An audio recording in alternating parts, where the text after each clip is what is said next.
பண்ணிட்டு போயிடு, யார் கண்ணிலையும் படாதபடிக்கு. அதனாலதான் பிரம்மதேவன் ஆராதனை பண்றாராம் உஷற்காலத்துல. அதனால திருவாராதனை பண்ணிட்டு கிளம்பிடுறாராம். அதனால அங்கிருந்து இக்ஷ்வாகுக்கு வந்தார். இக்ஷ்வாகுல அந்த இக்ஷ்வாகு முதற்கொண்டு நிறைய அரசர்கள்லாம், அஜமகராஜா, தசரதன், அப்பதான் தானே ஒரு அவதாரம் பண்ணி ராமனாக அவதாரம் பண்ணி அந்த பெரிய பெருமாளை ஆராதிச்சுண்டு இப்படியே இருந்தவர். அங்க ஒரு சில காலம் ஆயிரக்கணக்கான ஆண்டுகள் அங்க எழுந்தருளி இருந்தார் அயோத்தியில. அயோத்திக்கு கடைசியில ஒவ்வொருத்தருக்கும் ஒண்ணு கொடுக்கும் பொழுது விபீஷணன் இருந்தால் லப்துவா குலதனம் ராஜா அப்படின்னு, இந்த குலதனத்தை, எங்களுடைய குலதனத்தை உன்னிடத்துல கொடுக்கிறேன்பா விபீஷணா அப்படின்னு விபீஷண இடத்துல கொடுத்தாராம். அதான் குலதனம் அப்படின்னா, குலதனம் ஸ்ரீரங்க விமானம் இத்தியர்த்தா அப்படின்னு கோவிந்தராஜியத்தில் எழுதுறா. அதனால இந்த குலதனம் தான் என்னன்னா ஸ்ரீரங்கம்னுட்டா. அதனால ஸ்ரீரங்க இந்த குலதனத்தை ரங்க விமானம் பிரணவாகார விமானம் அதை கொடுத்துட்டாராம். விபீஷணனை கொடுத்த உடனே விபீஷண அந்த ரங்க விமானத்தை எழுந்துள்ள பண்ணிட்டு வந்தார். பெருமாளும் கூட கிளம்பி வரார். ராமபிரான் இந்த பெருமாள் ரங்கநாதன் வரார் இல்லையா, இப்படி வந்துட்டே இருக்கும்போது ரங்க விமானத்தை கொடுத்துட்டு ரங்க வந்துட்டே இருக்கும் பொழுது ஆச்சரியமான இந்த கொள்ளிட கரை, காவேரி கரையை இதை பார்த்த உடனே ஆகா, இப்படி ஒரு அழகாக சூழ்ந்திருக்கக்கூடிய நீர் சூழ்ந்திருக்க காவேரி இப்படி மாலை மாதிரி அழகா ஆச்சரியமா இருக்காளே, நாம இங்கேயே இருந்துடலாமேன்னு அப்படியே இங்கேயே வந்து ஸ்ரீரங்கத்துல மண் திட்டுக்கு ஆசைப்பட்டுன்னு ஆழ்வார்கள்லாம் எழுதுறா. ஸ்ரீரங்கருடைய காவேரி மணல் திட்டுக்கு ஆசைப்பட்டு எம்பெருமான் இங்க வந்தார்னா என்ன அர்த்தம்னா, ஆழ்வார்கள்லாம் பாட போறா, கொண்டாடணும் இல்லையா. பதின்மர் பாடிய பெருமான் அப்படின்னு எல்லாரும் 10 ஆழ்வார்களும் பாடினதான பெருமாளாச்சே. அதனால அப்படிப்பட்டதான பெருமாள் மற்ற ஆழ்வார்களும் பாட, எல்லாரும் பாடணுங்கிறதுக்காக ஸ்ரீரங்க கஷேத்திரத்துல வந்து ஆச்சரியமாக வந்து அமர்ந்துட்டாராம். குடதிசை முடியை வைத்து குணதிசை பாதம் நீட்டி,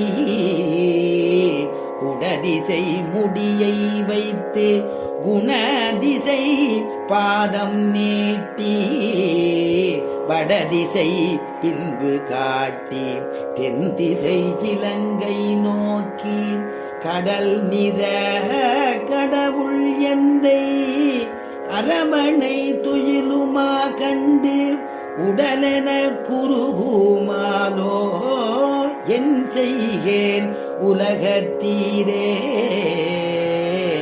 என் செய்கேன் உலகத்தீரே.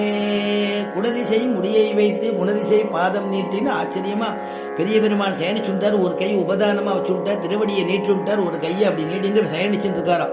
அப்படி வந்து இங்க ஸ்ரீரங்க கஷேத்திரத்துல வந்து சயனிச்சுட்டார் அப்படின்னா, அப்படி இருக்கக்கூடிய பெரிய பெருமாள், அவருக்கே பெரிய பெருமாள்னு பேர் வந்ததுன்னா, அவருடைய குலத்திலேயே பெருமாளே அந்த ரங்கநாதனே ராமனாக அவதரிச்சு அவரும் ஆராதிச்சிருக்கார். அதனால ராமபிரானே பெருமாள், ராமன் ஆராதிச்ச பெருமாளா இருக்கிறதுனால பெரிய பெருமாள் அப்படிங்கிறதான திருநாமம்.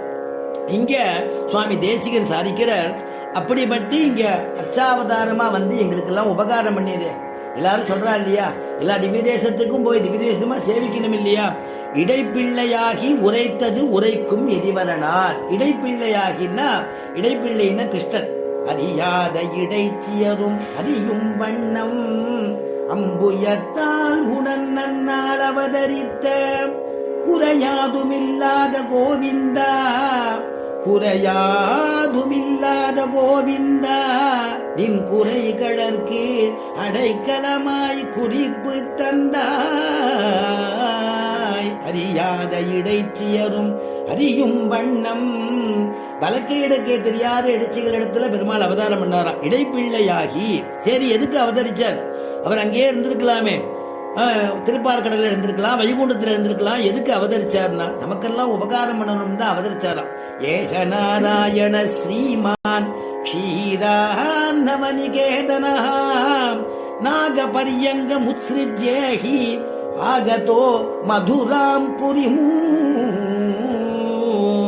ஏஷ நாராயண ஸ்ரீமானே, சர்வலோக சரண்யனான எம்பெருமான் ஸ்ரீமன் நாராயணன்.